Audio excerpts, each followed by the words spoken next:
Strukturalisme. Strukturalisme didirikan oleh Edward Bradford Titchener pada tahun 1867 sampai 1927. Dalam strukturalisme terdapat kefokusan yang berbeda. Wundt lebih fokus pada struktur isi kesadaran, Titchener lebih fokus pada struktur isi kesadaran. Titchener mengikuti pikiran Wundt mengenai elemen kesadaran. Pertemanan Wundt dan Titchener tidak cukup kental dan mereka memiliki perbedaan pemikiran, terutama setelah pemindahannya ke Amerika Serikat. Aliran pemikiran Titchener kemudian dinamakan sebagai strukturalisme. Subjek matter dan tujuan psikologi. Pengalaman sadar yang menjadi subjek matter ilmu psikologi yaitu pengalaman menurut orang yang mengalaminya. Subjek matter menurut Titchener tampak tidak berbeda dengan Wundt yaitu kesadaran. Kesadaran dalam pandangan Titchener pun memiliki arti yang sama dengan kesadaran dalam pandangan Wundt, yaitu kumpulan dari pengalaman mental yang terjadi pada suatu waktu tertentu. Adapun tujuan psikologi dalam pandangan Titchener yaitu menganalisis kesadaran menjadi komponen-komponen yang terpisah. Titchener tertarik pada pengalaman sadar yang sifatnya kompleks. Wundt justru tertarik pada elemen-elemen kesadaran yang kompleks. Elemen kesadaran ada 3. Elemen kesadaran yang penting yaitu yang pertama, sensasi. Sensasi merupakan elemen persepsi yang terjadi ketika dihadapkan pada objek fisik yang ada di lingkungan. Kedua, kesan. Kesan merupakan elemen ide yang muncul sebagai akibat dari proses refleksi dari pengalaman-pengalaman sebelumnya yang ada di dalam ingatan. Dan afeksi merupakan elemen emosi yang muncul ketika mengalami suatu pengalaman tertentu. Titchener mempunyai perbedaan pendapat dengan Wundt. Wundt berpendapat bahwa kita bisa secara aktif mengontrol asosiasi antar elemen kesadaran. Titchener justru berpendapat bahwa proses asosiasi elemen-elemen kesadaran tersebut bersifat mekanistik, tanpa kendali kesadaran. Sekilas tentang William James. William James lahir di New York 11 Januari 1842. Berasal dari keluarga yang mampu dan menyiapkan pendidikan yang baik bagi James. James sempat mengalami berbagai kondisi buruk, misalnya tentang kesehatannya, namun bangkit kembali setelah membaca esai Charles Remifer tentang kebebasan berkehendak. James ahli dalam bidang fisiologi, filsafat, dan psikologi. James dianggap mempertimbangkan teori evolusi Darwin, sehingga penelitian James menggunakan beragam metode. James kemudian berfokus pada topik seperti self, insting, emosi, pengalaman keberagaman, dan lain-lain. William James memiliki beberapa gagasan. Yang pertama yaitu gagasan tentang kesadaran. Kesadaran terbagi atas 5, yaitu kesadaran bersifat personal, yaitu pengalaman setiap orang yang berbeda akan membentuk kesadaran yang berbeda pula, sehingga tidak mungkin menemukan elemen-elemen dasar dari kesadaran semua orang. Yang kedua, kesadaran bersifat kontinum, tidak dapat dibagi menjadi elemen-elemen kecil dan bersifat dinamis, bergerak dari satu objek ke objek lainnya. Yang ketiga, kesadaran terus berubah. Tidak ada satu orang pun yang memiliki pengalaman yang sama dalam 2 waktu yang berbeda. Yang keempat, kesadaran bersifat selektif. Setiap orang menyeleksi kesadarannya masing-masing, sehingga dalam satu waktu dari 2 orang belum tentu memiliki pengalaman dan kesadaran yang sama. Yang kelima, kesadaran bersifat fungsional. Kesadaran membantu kita beradaptasi dengan lingkungan. Gagasan yang kedua yaitu self. Self terbagi atas 3 bagian, yaitu yang pertama material self. Segala hal yang bersifat material memiliki ikatan emosional dengan diri kita, yang jika itu hilang atau tiada, maka kita akan merasa sangat kehilangan. Dan yang kedua yaitu social self, pengetahuan mengenai diri kita yang berasal dari pengakuan orang lain. Social self bersifat multidimensi. Penilaian seseorang bergantung konteks dan peran yang kita mainkan. Yang ketiga yaitu spiritual self. Bersifat subjektif, yaitu kepribadian, nilai-nilai, prinsip, visi, karakter. Komponen self saling berkaitan satu sama lain. Jika material self dan social self dapat dikenal orang-orang lain, maka spiritual self bersifat sangat personal. Gagasan yang terakhir yaitu emosi. Pandangan umum terkait emosi yaitu emosi lebih dulu muncul, baru kemudian reaksi fisiologis. Misalnya keringat dingin, lari. Tetapi pandangan James terkait emosi malah sebaliknya, yaitu reaksi fisiologis lebih dulu muncul baru kemudian emosi. Pandangan James ini kontroversial, tapi dikuatkan dari pandangan ahli fisiologi Carl Langer hingga menjadi teori James Lange, Theory of Emotion. Sekilas tentang Hugo Münsterberg. Lahir di Danzig, Polandia pada tanggal 1 Juni 1863. Münsterberg berpendapat bahwa keinginan bisa disadari dengan metode introspeksi. Münsterberg beranggapan bahwa keinginan tidak dapat dikendalikan secara sadar. Keinginan merupakan produk dari aktivitas tubuh, sehingga tidak mungkin untuk dikendalikan. Buku karya Münsterberg berjudul Voluntary Action ditentang Wundt, namun mendapat pujian dari James. Münsterberg menjadi pionir dalam penerapan psikologi pada berbagai bidang terapan, sehingga berkembanglah penerapan psikologi pendidikan, psikologi industri, psikologi klinis dan terapi, serta psikologi forensik dan hukum. Sekilas tentang Granville Stanley Hall. Lahir di Massachusetts, Amerika pada tanggal 1 Februari 1844. Hal kuliah dalam bidang filsafat, kemudian membaca buku karya Wundt, yaitu Principle of Psychological Psychology. Hal ini membuat Hal tertarik dan akhirnya mengambil kuliah doktor dalam bidang psikologi di Universitas Harvard. Di Harvard, kemudian Hal berteman dengan James. Yang pertama membuat Hal tertarik dengan psikologi yaitu Wundt, namun Hal lebih tertarik dengan fungsionalisme James. Hal mendirikan laboratorium psikologi pertama di Amerika Serikat pada tahun 1883. Hal mengundang 26 ahli psikologi di Amerika Serikat yang kemudian akan menjadi Asosiasi Psikologi di Amerika Serikat bernama American Psychological Association atau Hal sama seperti James ikut dipengaruhi teori evolusi dalam melihat manusia.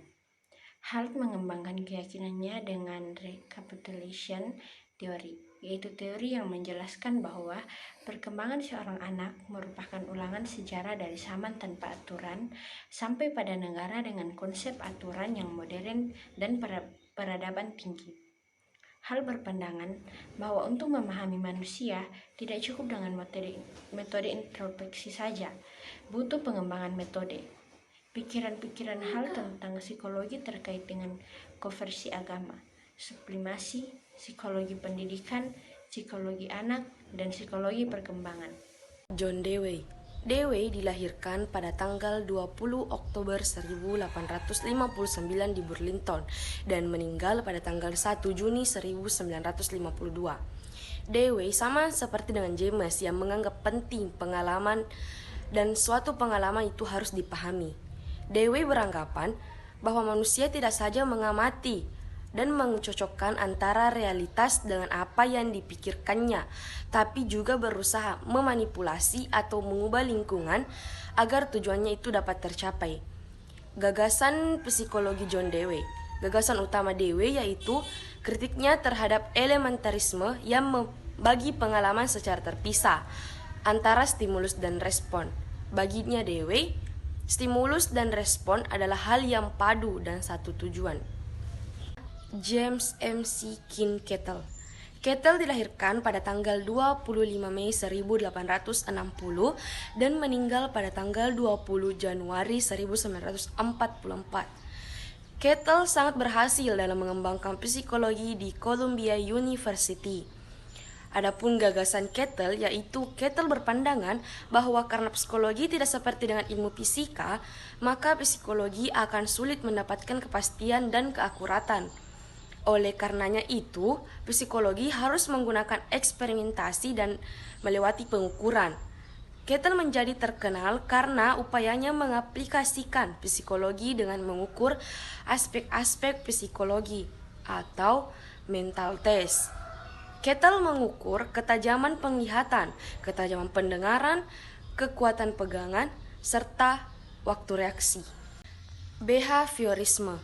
Behaviorisme merupakan aliran pemikiran psikologi yang fokus pada perilaku dan menekankan pada bagaimana peran stimulus-stimulus yang ada di luar diri manusia yang membentuk perilaku melalui proses belajar.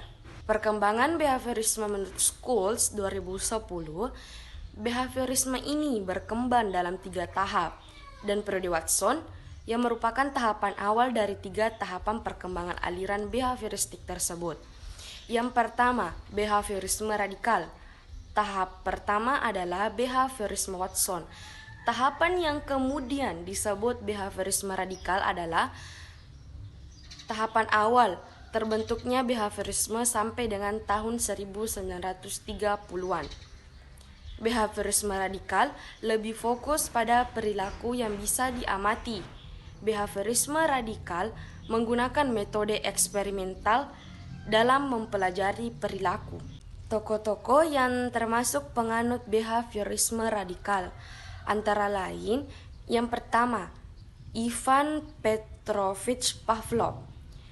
Pavlov lahir pada tanggal 14 September 1849 di Ryazan, Rusia, dan meninggal pada tanggal 27 Februari 1936. Pavlov melakukan penelitian dan akhirnya menemukan apa yang disebut dengan conditional reflex. Pavlov melakukan penelitian terhadap seekor anjing. Dalam penelitiannya, Pavlov melakukan operasi kecil terhadap seekor anjing sehingga setiap anjing itu tersebut mengeluarkan air liur. Air liurnya itu dapat dikumpulkan di luar tubuhnya dan bisa diamati. Contoh dari excitatory conditioning ada daging, suara, dan air liur. Anjing secara alamiah tidak mengeluarkan air liur ketika mendengar suara bel.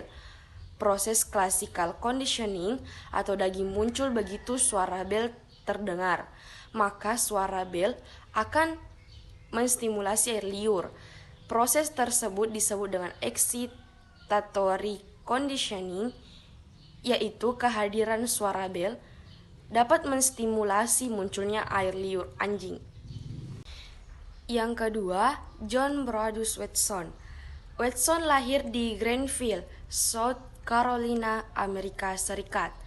Watson dianggap sebagai pendiri behaviorisme karena ia termasuk tokoh atau orang yang paling kuat pengaruhnya dan paling sukses dalam mengembangkan ide-ide behavioristik. Inti pemikiran Watson antara lain yaitu bahwa psikologi harus fokus pada perilaku yang diamati dan meninggalkan kesadaran, pikiran, ataupun keadaan mental lainnya sebagai subjek matter psikologi. Psikologi harus menggunakan metode observasi dalam mempelajari perilaku, menggantikan introspeksi sebagai metode penelitian kesadaran. Yang ketiga, Edward Lee Thorndike. Thorndike dilahirkan pada tanggal 31 Agustus 1874 dan meninggal pada tanggal 9 Agustus 1949. Pendekatan yang digunakan oleh Thorndike dalam penelitiannya adalah connectionism, yaitu pendekatan yang mempercayai bahwa proses belajar itu terjadi karena ada hubungan antara situasi atau hubungan elemen-elemen situasi dengan respon. Dalam penelitian yang terkenal, Thorndike menggunakan puzzle box dan seekor kucing. Puzzle box ini dibuatnya dengan sedemikian rupa. Jika kucing tersebut melakukan perilaku tertentu, maka pintunya akan terbuka dengan sendiri. sehingga kucing bisa keluar dan mendapatkan reward dalam bentuk ikan. Berdasarkan penelitiannya tersebut, Thorndike merumuskan yang pertama trial and error learning atau belajar dengan cara mengulang-ulang respons sampai diperoleh respon yang dapat menghasilkan kepuasan. Yang kedua, law of effect atau suatu respons yang menghasilkan kepuasan akan terhubung dengan stimulus yang mendorong respons tersebut sehingga ketika stimulus tersebut hadir kembali, respon tersebut akan dipilah kembali. Yang ketiga, law of exercise atau respons yang dilakukan berulang kali terhadap suatu stimulus, maka semakin besar pula kekuatan hubungan antara stimulus dan respons tersebut. Yang keempat atau yang terakhir adalah Vladimir M. Bechterev. Bechterev lahir pada tanggal 20 Januari 1857 dan meninggal pada tanggal 24 Desember 1927. Salah satu dari temuan Bechterev adalah mengenai refleks yang sebelumnya juga dikembangkan oleh Pavlov. Namun, Bechterev mengkritisi dan sekaligus mengembangkan classical conditioning-nya Pavlov. Jika classical condition-nya Pavlov menggunakan sistem pencernaan seekor anjing, Bechterev sendiri menggunakan otot. Menurut Bechterev, refleks itu tidak hanya muncul karena unconditional stimulus, tapi juga karena stimulus yang sudah berasosiasi dengan unconditioned stimulus tersebut. Seperti rasa takut tidak hanya muncul karena hadirnya seekor ular, tapi juga muncul ketika melewati semak-semak. Walaupun ularnya tidak kelihatan, namun karena semak-semak tersebut sudah berasosiasi dengan adanya ular, maka semak-semak tersebut akan memicu munculnya rasa takut. Bagi Bechterev, asosiat refleks ini bisa dipakai untuk menjelaskan perilaku sederhana dan juga perilaku kompleks yang merupakan akumulasi dari perilaku-perilaku sederhana. Neo-behaviorisme merupakan perpaduan antara behaviorisme dengan logical positivism. Logical positivism di sini mengacu pada pikiran yang menyatakan bahwa rumusan teoritis harus bersumber dari pengamatan empiris dan dapat menjelaskan fakta-fakta empiris. Neo-behaviorisme ditandai dengan operatisme yang berarti konsep-konsep psikologis yang dianggap abstrak pada akhirnya harus dioperasionalisasikan ke dalam indikator perilaku yang bisa diamati, kemudian disebut dengan definisi operasional. Neo-behaviorisme mempunyai ciri-ciri. Yang pertama, teori yang digunakan harus sesuai dengan logical positivism. Yang kedua, semua istilah teoritis harus didefinisikan secara operasional. Yang ketiga, penelitian terhadap binatang dilakukan jika pengontrolan variabel lebih mudah dibanding pada manusia, tidak melibatkan proses persepsi dan belajar yang kompleks. Yang keempat, proses belajar merupakan sesuatu yang sangat penting sebab proses belajar merupakan mekanisme yang digunakan oleh individu dalam menyesuaikan diri dengan lingkungan. Edward Church Tolman. Tolman termasuk tokoh yang mengembangkan model baru behaviorisme yang kemudian dinamai neo-behaviorisme. Tolman sebagai seorang behavioris tetap mengakui prinsip dasar behaviorisme, yaitu bahwa subjek matter psikologis adalah perilaku yang tampak dan menghindari metode introspeksi. Tolman tidak sepakat dengan beberapa pandangan Watson. Paling tidak, ada 3 keberatan Tolman terhadap behaviorisme Watson. Pertama, Watson dianggap kurang sensitif terhadap kenyataan yang ada dalam kehidupan sehari-hari. Kedua, jika Watson lebih menekankan pada molekular behavior, Tolman justru lebih menekankan pada molar behavior. Ketiga, Tolman menyebut psikologi yang dikembangkannya dengan purposive behaviorism. Tolman menganggap penting tujuan dalam menjelaskan perilaku pada prinsip stimulus responsnya Watson. Purposive behaviorism. Tolman terkenal dengan pemikirannya mengenai purposive behaviorism. Tolman menganggap penting tujuan yang mendorong munculnya suatu perilaku. Bagi beliau, semua perilaku bertujuan dan perilaku merupakan instrumen untuk mencapai tujuan. Tolman mendapat kritik dari Watson dan kawan-kawan. Argumen Watsonian adalah pengakuan adanya tujuan yang memengaruhi perilaku secara langsung berarti mengakui adanya proses kesadaran yang memang dihindari oleh behavioris. Namun bagi Tolman, tujuan dalam teorinya tidak serta-merta bisa dikatakan sudah mengingkari prinsip behaviorisme yang fokus pada perilaku. Intervening variable. Intervening variable adalah salah satu ciri dari neo-behaviorisme. Variable intervening adalah faktor-faktor yang tidak dapat diamati yang disimpulkan ada dalam diri seseorang dan berpengaruh terhadap perilakunya. Pandangan Tolman mengenai intervening variable merupakan jawaban terhadap pertanyaan mengapa suatu stimulus lingkungan berpengaruh terhadap perilaku.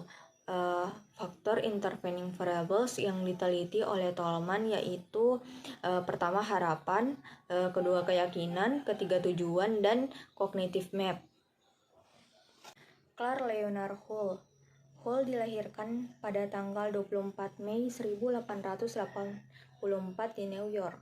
Sebagai penganut behaviorisme, Hull mempunyai pandangan mekanistis mengenai manusia dan menganggap perilaku manusia bersifat otomatis serta bisa dijelaskan secara fisik. Tidak seperti Tolman, bagi Hull konsep mengenai mental tidak diperlukan. Konsep-konsep Hull yang terkenal adalah hipotetiko-deduktif teori, drive, dan motivasi. Prosedurnya adalah peneliti membuat beberapa postulat dari hasil-hasil penelitian eksperimen yang sudah pernah dilakukan, dan postulat-postulat tersebut kemudian diuji dengan menggunakan eksperimen. Jika data eksperimental mendukung postulat tersebut, maka postulat tersebut bisa diklaim sebagai teori baru. Sebaliknya, jika data eksperimen tidak mendukungnya, maka postulat tersebut harus direvisi untuk kemudian diuji kembali secara eksperimental. Edwin Ray Guthrie. Guthrie dilahirkan di Lincoln, Nebraska pada tanggal 9 Januari 1886. Guthrie terkenal tentang teori belajarnya yang berbeda dengan teori-teori belajar versinya Watson ataupun Tolman. Guthrie fokus pada asosiasi antara stimulus dan respon dengan menggunakan principle of contiguity. Menurut Guthrie, proses belajar itu terjadi secara sederhana, yaitu melalui asosiasi antara stimulus dan respons, dan asosiasi tersebut terbentuk karena kombinasi dari beberapa stimulus yang diikuti oleh suatu gerakan movement akan diikuti oleh gerakan yang sama jika stimulus tersebut terjadi kembali. Menurut Guthrie, asosiasi antara stimulus dan respon terjadi hanya satu kali, dan itu untuk semua. Guthrie menolak bahwa proses belajar bisa terjadi karena adanya pengulangan atau karena adanya penguatan. Secara tidak langsung, Guthrie menolak law of effect dan law of readness-nya Thorndike argumentasinya adalah bahwa setiap situasi pasti terdiri dari sejumlah stimulus dan sejumlah stimulus tersebut belum tentu bisa hadir secara bersamaan pada situasi yang lain. Jadi, situasi yang dihadapi selalu situasi yang baru, sehingga tidak ada pengulangan hubungan stimulus-respons. Sekilas tentang Bruce Frederick Skinner, lahir pada 20 Maret 1904, adalah seorang psikolog Amerika Serikat terkenal dari aliran behaviorisme. Inti pemikiran Skinner adalah setiap manusia bergerak karena mendapat rangsangan dari lingkungannya. Sistem tersebut dinamakan cara kerja yang menentukan atau operant conditioning. Setiap makhluk hidup pasti selalu berada dalam proses bersinggungan dengan lingkungannya. Di dalam proses itu, makhluk hidup menerima rangsangan atau stimulan tertentu yang membuatnya bertindak sesuatu. Rangsangan itu disebut stimulan yang menggugah. Stimulan tertentu menyebabkan manusia melakukan tindakan-tindakan tertentu dengan konsekuensi tertentu. Skinner percaya bahwa kita tidak memiliki sesuatu yang dinamakan pikiran, tetapi yang ada adalah produk perilaku yang dapat diamati daripada kejadian-kejadian mental yang terjadi operant conditioning atau pembiasaan perilaku respon. Disebutkan bahwa respon terjadi tanpa didahului oleh stimulus, melainkan terjadi akibat adanya reinforcement atau penguatan. Reinforcer ini menimbulkan dan meningkatkan respon-respon tertentu, akan tetapi tidak terjadi dengan sengaja. Jadi reinforcer ini merupakan proses alamiah yang memang tidak disusun sebelumnya. Schedule of reinforcement atau jadwal penguatan adalah aturan yang tepat yang digunakan untuk menyajikan atau menghapus penguat atau hukuman mengikuti perilaku operan tertentu. Aturan-aturan ini didefinisikan dalam hal waktu dan atau jumlah respon yang diperlukan untuk menghadirkan atau menghapus penguat atau penghukum. Jadwal-jadwal penguatan yang berbeda menghasilkan efek yang berbeda pada perilaku. Jadwalnya itu yang pertama, jadwal interval merupakan jumlah waktu minimum yang harus dilewati antara respon yang diperkuat secara berurutan, misalnya 5 menit. Yang kedua, jadwal rasio memerlukan sejumlah respon operan tertentu, misalnya 10 respon, untuk menghasilkan penguat berikutnya. Yang ketiga yaitu kepunahan. Jadwal penguatan khusus dan penting adalah pemadaman di mana penguatan respon dihentikan. Sosiobehaviorisme dikembangkan oleh Albert Bandura dan Rother yang menyatakan bahwa perilaku dipelajari dalam proses sosial. Tokoh sosiobehaviorisme yang pertama Albert Bandura. Dalam Social Learning Theory, Bandura menyatakan bahwa perilaku manusia tidak diperoleh melalui faktor personal ataupun stimulus dari lingkungan, tetapi perilaku manusia diperoleh melalui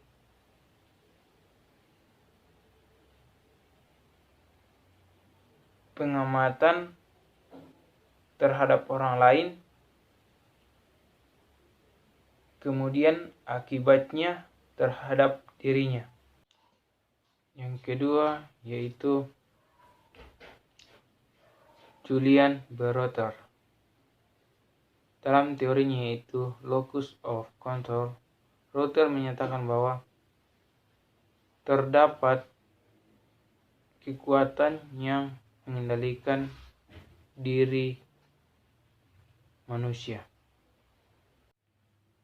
Terapi yang berorientasi pada behaviorisme yang pertama yaitu modifikasi perilaku, yang kedua applied behavior analysis. Kesimpulan dari materi tersebut yaitu psikologi seseorang dapat dipengaruhi oleh strukturalisme, fungsionalisme, behaviorisme, dan neo-behaviorisme.